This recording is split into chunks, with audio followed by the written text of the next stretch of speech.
Saya Rahmat Saleh, kebetulan dari Dapil Sumatera Barat, salah satu provinsi yang terdampak banjir pada hari ini.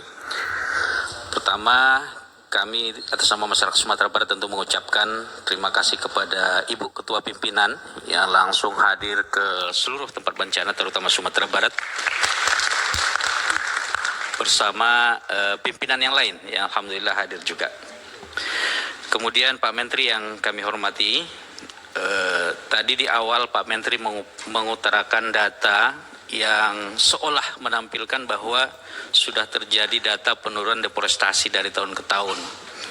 Dan pesan yang kita tangkap itu menguatkan bahwa Kementerian Kehutanan dalam hal ini masih menganggap bahwa penyebab utama banjir itu bukanlah deforestasi atau masalah pembalakan hutannya. Ini kemarin juga ada pernyataan dari pejabat kementerian.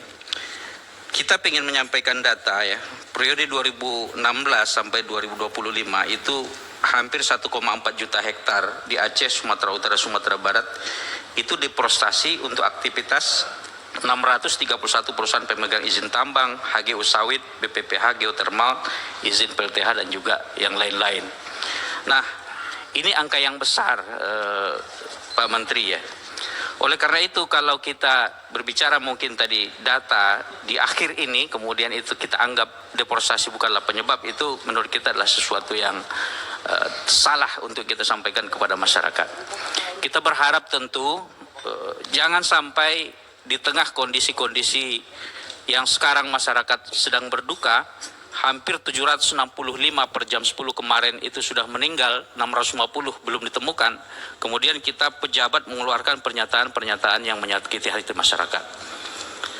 Kemudian ini juga ada data lahan luas lahan kritis kita itu hampir 12,7 juta hektar, itu tahun 2024. Tentu kita juga ingin tahu nih apa ke depan langkah Pak Menteri untuk penanganan lahan kritis ini sehingga potensi dampak pada bencana alam seperti banjir yang longsor terjadi sekarang itu tidak terjadi lagi gitu ya.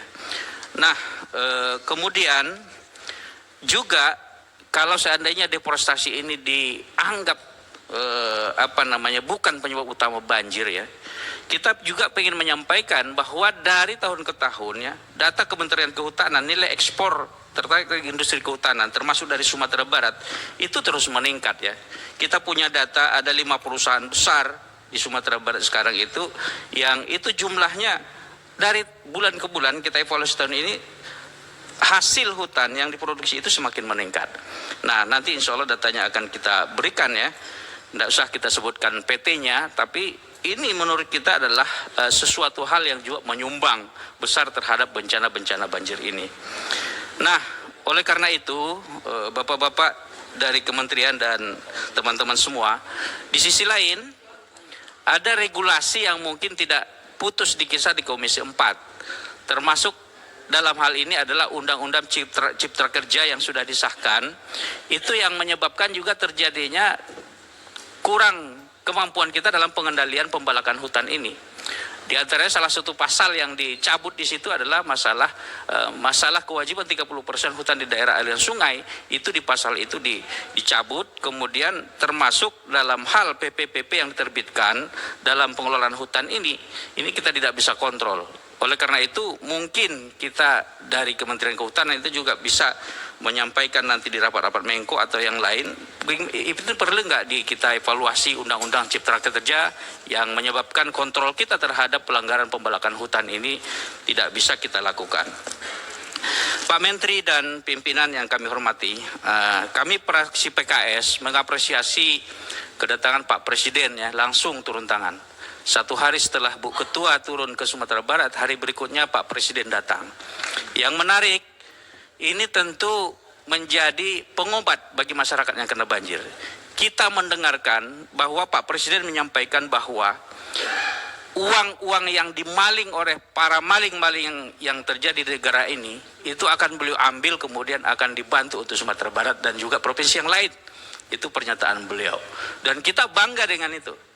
Dan salah satu fakta sekarang Pak Menteri, kita ingin menyampaikan bahwa sekarang itu hampir ratusan ribu hektar kebun sawit yang mereka itu melanggar di atas HGU mereka, yang mereka menanam di atas kawasan hutan. Misalnya di Agam sekarang, Agam itu wilayah terparah di Sumatera Barat, ada satu kampung itu terbenam Pak Menteri. Di situ ada Satgas PHK tertibkan aktivitas ilegal seluas 3.043 hektar di cagar alam meninjau. Di Sumatera Utara juga seperti itu.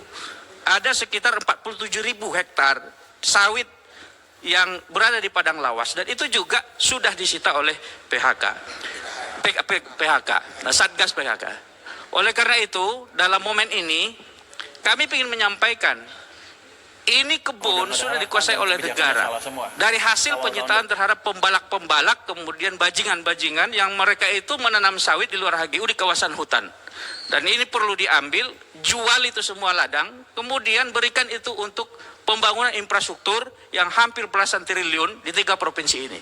Jangan sampai sekarang di tengah TKD yang sedang menurun dari pemerintah pusat ke daerah, dihantam lagi oleh bencana banjir, kemudian diberikan lagi ke daerah untuk membangun, itu tidak bisa. Oleh karena itu, ini ada kesempatan bagi kita untuk mengambil alih aset itu yang sudah dipegang oleh negara, kemudian berikan itu kepada wilayah masyarakat kita. Pak Menteri yang kami hormati, perlu kami sampaikan bahwa mereka itu sudah menikmati hasil puluhan tahun, menuai hasil sawit yang berada di kawasan hutan. Sekarang hampir 2,3 juta penduduk merasakan dampak banjir. Mereka enak-enak tidur di Singapura sana. Kita tahu perusahaannya. Mereka tinggal di luar negeri, tapi uang di mereka keruk. Kemudian sekarang masyarakat menikmati banjir. Nah, oleh karena itu jangan sampai mereka menikmati kopi melihat kita menderita, kemudian tidak dihukum, hanya diambil lahan itu. Yang selama ini mereka dapatkan kemana? Mereka harus hadir, datang bertanggung jawab kepada masyarakat yang terdampak banjir. Betul. Bapak Menteri yang saya hormati, satu nyawa bagi itu sangat berharga. Sekarang hampir terjerat 95 meninggal per kemarin. 650 belum kita temukan. Ini bencana besar, bukan main-main. Oleh karena itu, saya pernah membaca ya, tanggal kemarin, itu tanggal 18 November, itu kabinetnya Pak Ferdinand Marcos di Singapura, di Filipina. Mereka itu banjir penyebabnya, tapi gentleman 2 menterinya mengundurkan diri. Karena menganggap tidak mampu mengatasi itu.